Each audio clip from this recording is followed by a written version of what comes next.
the Texans at the Colts. What the hell is going on with the Texans? My goodness. I know. Oh my God, Deshaun Watson is an absolute disaster this I season. can't believe it. He was so good, and now he just Just I don't know fell what. apart. I'm going with them just based on at some point you gotta win. I think. Yeah, right. What do you think, Coach? Even though, Luck has looked like he's just not right, he's struggling to get the ball down the field. At the end of the day, the Texans are just a disaster, and they're 0-5 in their last 4 road games, going Indy Colts. God.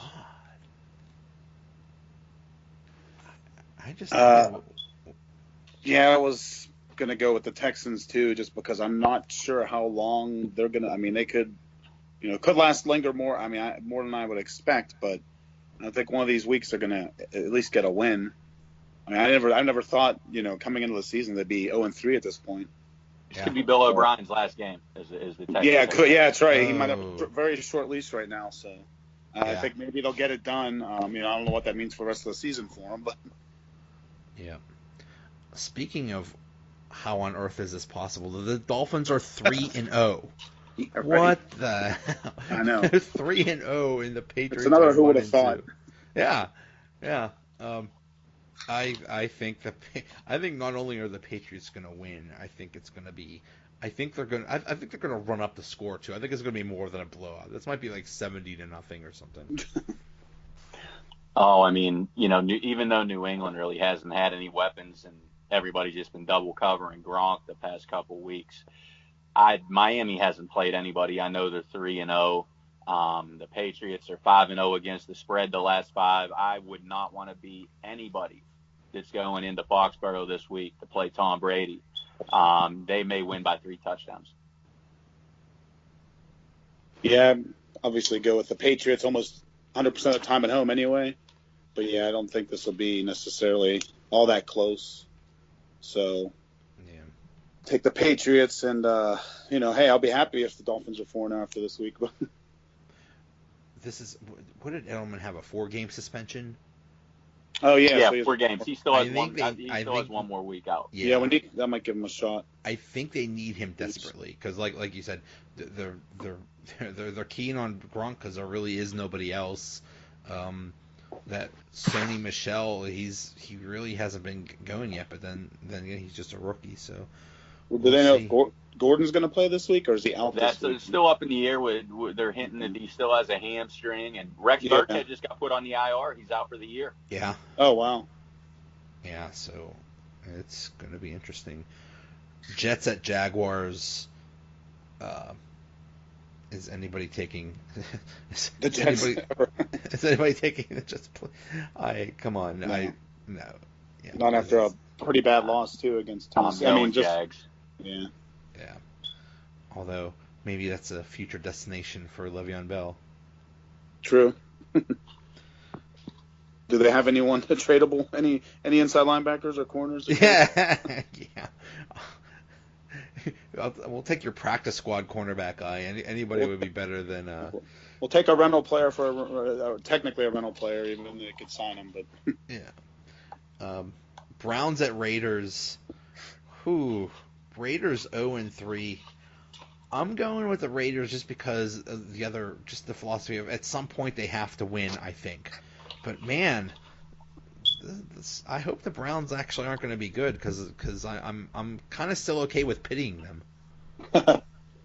I think this is a letdown. I mean, they're it seems like they're hot as fire after just one half of football. I just think this is a letdown game for the Browns. I'm going with the Raiders.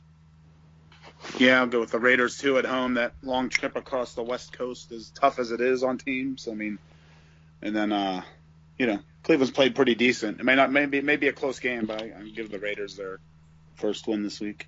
I agree. This might be totally a letdown game. We got our win. They're still drinking that free beer that from the cases that opened up. So they might show up drunk to the game. Seattle at Arizona. I'm still going with the philosophy that it's. I think they came to their senses and figured out that Sam Bradford sucks. So, but and they're 0-3, and I'm going with the at some point they got to win philosophy. So I'm going with Arizona in this one. I just think even though it's week 4, Seattle is playing for their season, and Doug Baldwin is back this week. I'm going Seattle.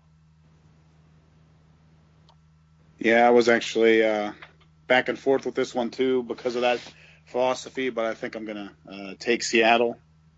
I just think they might be a little bit too much, but we'll see, I guess.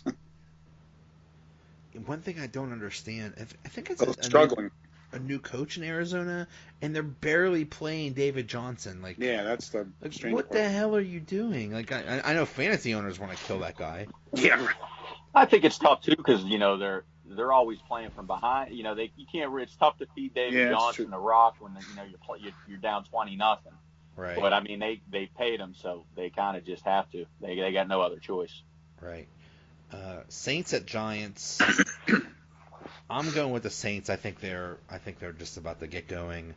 I mean, their offense has been good for almost every week except for that weird Cleveland game. And Giants, I'm still not totally sold on. So I'm going with the Saints. I'm going New York Football Giants. Oh, look at that. Upset special of the week, maybe. Yeah. I was going with the Saints myself, but in Barkley we trust. Yeah. 49ers at Chargers. I think the 49ers are they are 1-2. I think they might be looking at a 1-15 year, especially I mean, they were auditioning quarterbacks like it was America's Got Talent or something. Garoppolo was really dumb. That was a really dumb move. Just trying to extend a play, and now he's out for the year. And I think that'll kill them. Yeah, lost my fantasy matchup for me. Thanks, Jimmy. Yeah, me too. I had him on my one team, and I was like, oh. Lost by 3.4 points. Oh. Oh, wow. Okay. And the Sunday night game, Ravens at Steelers. I think this is going to be a shootout. If you bet, take the over. I don't know. I can't predict. I'm picking Steelers just based on being a homer, but yeah. I just think I think it's just going to be. I think it's so close. Either this isn't the regular Ravens team that has like a lousy offense and just ground and pound and a tough defense. Their defense isn't as good, and they totally overhauled their wide receivers, and they're actually good. And Flacco looks amazing. It's amazing what hiring your replacement does for a guy. Huh. I'm going Steelers, but I think it's going to be super close. And God, I have this feeling that it's going to come down to Boswell, and then who knows what the hell that's going to be like. Don't say that.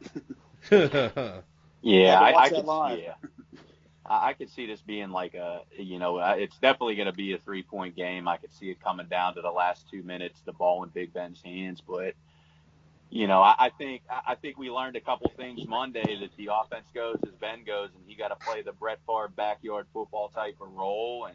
And I think 3 key guys, we saw Vance McDonald, we see how good he is when he gets on the field. But, if he sneezes, there's a chance he's out for the entire season. So we got to watch him. But I think James Washington, once he starts getting more snaps and stretching the field, and I really think they got to give Jalen Samuels a helmet sooner rather than later, because I think, look, Ridley and Toussaint, they're just not it spelling Connor, and they need some type of pass catching threat out of the backfield. And I just don't understand why Jalen Samuels isn't getting a hat, so to speak, on Sundays. Why not do it now than do it in week 10 or 12? Why not ease him into the offense, get him a couple catches a game, couple targets, whatnot? Yeah. Ben was amazing that game on Monday night. Yeah, he was pretty darn good. So much for Road Ben. He's done. Yeah, he's done. Right. It's all Road over. Road Ben was home Ben there. I mean, that one throw he made to Juju in the fourth quarter. Like, oh yeah, that was like classic Ben right there. He got away from that sack and moved to the right.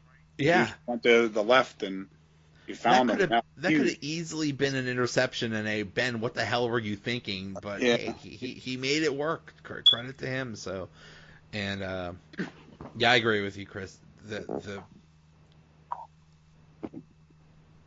It's just once you get that third receiver, whether it's McDonald and or Washington, then the offense is really going to start clicking. And I keep hearing that Connor isn't good enough or Connor isn't Le'Veon Bell. Okay, but he's about 80% of Le'Veon Bell. He's good enough. Yeah, he's not Bell. Listen, he's not Bell. No, he's pretty damn good. I mean, he's different style, different type of runner. But I mean, the numbers don't lie. More yards from scrimmage, more touchdowns through the same amount of games as Bell last year. So I mean, it's tough to argue. Yeah, and he ran well that last drive there too when they were all stacking the line. They knew we were going to run, and the line did the job, and Connor got a couple first downs, and that was that.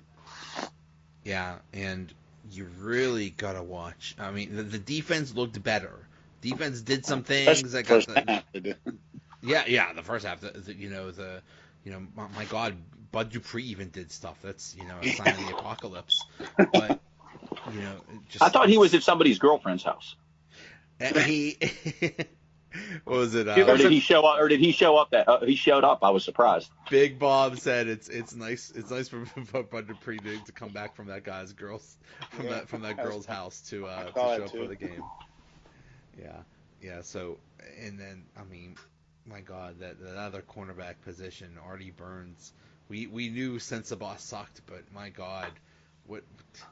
I mean, if Artie Burns can't get going, if he can't be good enough, or they can't figure out how to compensate for that, that might be the entire season right there. That's how important that is. Is Ike Taylor better right now off the street than Sensabaugh or Artie Burns? That's a good question. I don't know. I may go Ike Taylor in dress shoes and a suit. I'm busy Sunday night. Otherwise, I might show up and play cornerback. I'm perfectly all right. I feel confident. I feel confident in your ability. Thanks. Kansas City. So do you guys both have the Steelers? Steelers. Yeah, I got the Steelers too. Chiefs at Broncos. The Chiefs made the Steelers look bad, but maybe they're just really good. Yeah. The Broncos have a good defense, but they might have figured out that Case Keenum sucks. So that's not good for their offense. And maybe the Chiefs are just that good. I'm going with the Chiefs in this one. This is tough to be honest with you, but I'm going to ride the hot play, and I'm going to go Chiefs on the money line and the Broncos to cover. Oh, look at that. What's the line on that? I think it's 5.5. I think the Broncos are getting 5.5 at home.